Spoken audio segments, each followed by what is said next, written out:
Hi friends, welcome back to our channel. మనందరికీ తెలిసిన విషయమే. మరి ఈరోజు సంక్రాంతికి వస్తున్నాం సినిమా రిలీజ్ కావడం జరిగింది.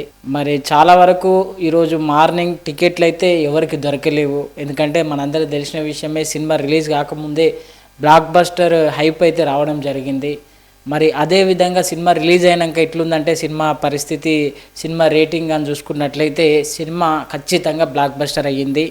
ఎంతోమంది సినిమా చూసినటువంటి అభిమానులు కూడా ఏం చెప్తా ఉన్నారు అంటే, సినిమా అయితే చాలా బాగుంది, నాకు తెలిసి సంక్రాంతికి విన్నర్, సంక్రాంతికి వస్తున్నాం అనే సినిమానే అని చెప్పి అందరు కన్ఫర్మ్ చేస్తుర్రు.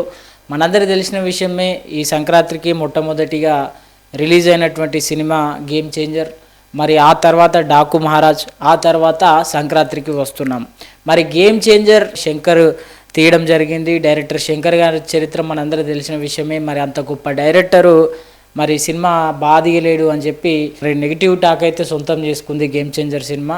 మరి దాంతో పాటు గేమ్ చేంజర్ రిలీజ్ అయిన తర్వాత 2 డేస్కి డాకు మహారాజ్ రిలీజ్ కావడం జరిగింది. డాకు మహారాజ్ అయితే బ్లాక్ బస్టర్ టాక్ అయితే సొంతం చేసుకుంది. బాలయ్య బాబు చాలా బాగా యాక్టింగ్ చేసిండు, ఒక హిట్ టాక్నైతే మరి సొంతం చేసుకుంది. దాని తర్వాత మనందరికీ తెలిసిన విషయమే, ఈరోజు ఉదయం సంక్రాంతికి వస్తున్నాం సినిమా రిలీజ్ కావడం జరిగింది.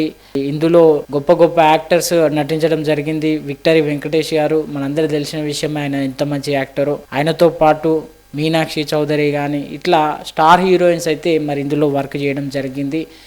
పెద్ద పెద్ద కమెడియన్స్ కానీ వీళ్ళందరూ వర్క్ చేయడం జరిగింది. ఈ మూవీకి మరి ఈరోజు అయితే బ్లాక్ బస్టర్ రివ్యూ అయితే రావడం జరుగుతుంది. మొత్తం మీద ఆడియన్స్ పల్స్ చూసినట్లయితే సంక్రాంతి విన్నర్ వచ్చేసి మరి సంక్రాంతికి వస్తున్నామనే సినిమా. ఈ సినిమా సక్సెస్ కావడంతో నాకు తెలిసి పార్ట్ 2 కూడా తీసే అవకాశం అయితే ఉంది. ఇది ఫ్రెండ్స్ ఈ మన సంక్రాంతి మూవీ అప్డేట్ ముచ్చట. చూస్తూనే ఉండండి మన SV6 న్యూస్ ఛానల్ని. లైక్ చేయండి, షేర్ చేయండి, సబ్స్క్రైబ్ చేయండి.